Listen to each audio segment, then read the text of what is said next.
Hello folks, Everchanger here, and welcome back to more Pokemon Yellow. Last time we began our conquest of the Elite Four, defeating Lorelei and Bruno.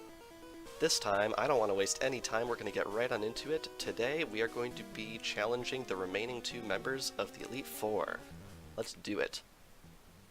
Alright, chamber number 3 right here. Very grayscale, not something you see too terribly often in this game. Here we have Agatha of the Elite Four. Oak's taken a lot of interest in you, child. That old duff was once tough and handsome. That was decades ago. Now he just wants to fiddle with his Pokedex. He's wrong. Pokemon are for fighting. David, I'll show you how a real trainer fights.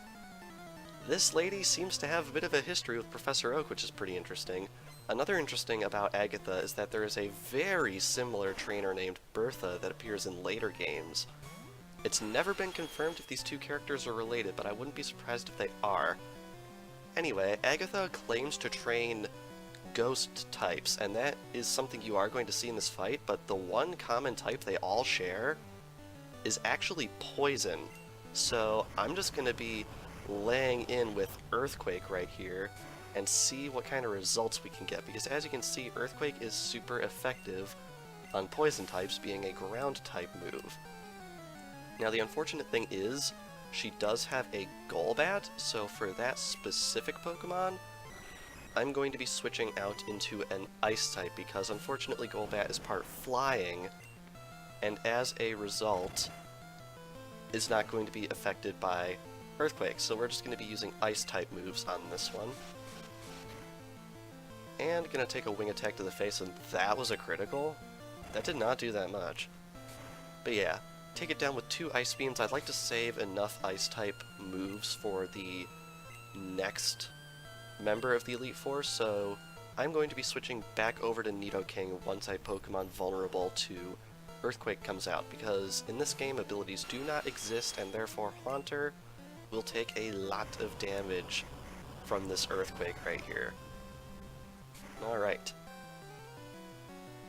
Nidoking once again producing the results. I've got a really good team going for this Pokemon League Challenge right here, and as of right now, I'm thinking level 55 was probably a little bit overkill, but that might change in a future fight in this area. You never know. The next member of the Elite Four in particular has some Pokemon that have a very limited set of weaknesses, and I really, really want to be careful about that. Anyway, out comes Gengar. We'll just do another Earthquake, and as you can see, this Gengar is level 60. This is the first level 60 Pokemon we've seen so far in the Let's Play, as far as I know. So yeah, they're getting up there in the levels. But with that, we have defeated Agatha. Woohoo, you're something special, child. Indeed I am. You win. I see what the old duff sees in you now. I have nothing else to say. Run along now, child. And so I will, but not before healing up Blastoise, who only took 38 HP of damage in that fight. Wow. Okay. Anyway, with that, I'm going to switch Pikachu into the front, and I think I'm actually wanting to leave it there. If I'm correct about the Pokemon that the next member of the Elite Four opens with, that might actually be a really smart move to do. Anyway, with that, let us head on into chamber number 4. And we're back with this music all the way through this long hallway. It's back to the indigo hue, and here we are. Wait, can we actually go back here? No, there's actually a door that shuts. Interesting. Right up here, we have... Ah, I heard about you, David. I lead the Elite Four. You can call me Lance, the Dragon Trainer. You know that dragons are mythical Pokemon. They're hard to catch and raise, but their powers are superior. They're virtually indestructible. Well, are you ready to lose? Your league challenge ends with me, David. Alright, here we go. With the completely awkward, not even facing each other thing, we have Lance, the Dragon Master. And he opens up with a Gyarados, which is not a dragon type. So yeah, it looks like I made the good call.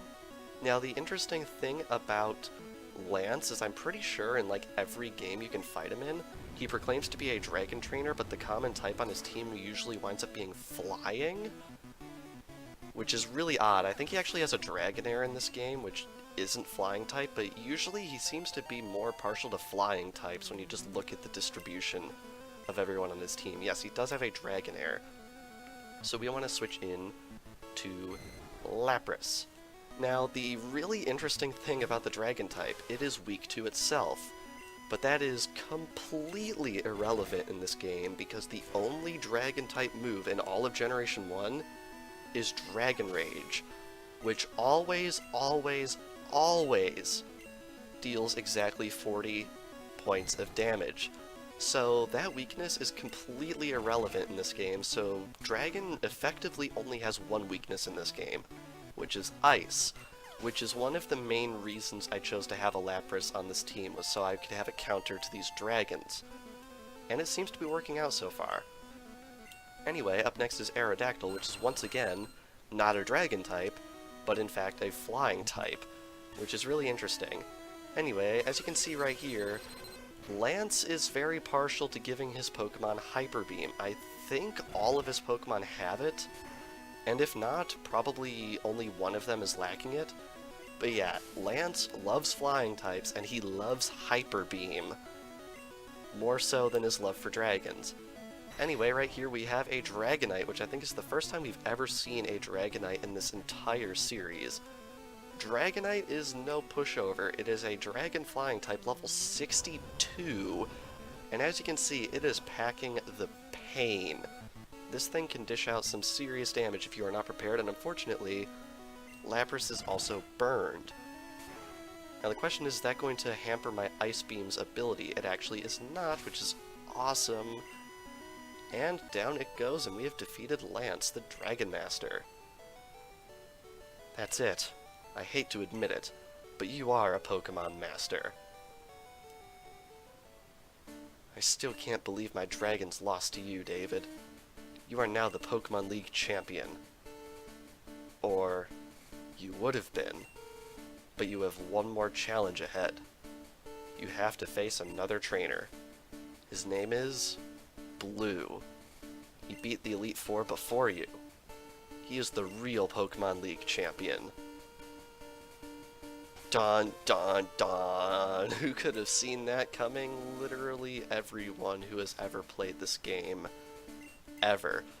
Anyway, gonna heal up Lapras right here. I suppose I could have used a full restore right there, but I tend to grossly over-prepare for things like this, especially in Let's Plays, so I figured I might as well just burn 2 items instead of 1, just to make my purchasing of a lot of items seem a little more justified. But yes, with that, 30 hours and 44 minutes into this game, we are officially at the final battle. So this past episode of Pokemon Yellow, we have defeated the remaining 2 members of the Elite Four, Agatha and Lance. And next time on Pokemon Yellow is the final battle against Blue for the title of Pokemon League Champion.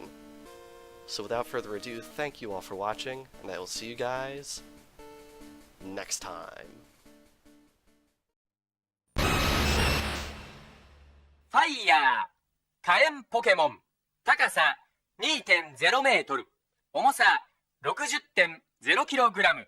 伝説の鳥ポケモンの一つ。オレンジ色の燃えるような羽が見る者を圧倒する。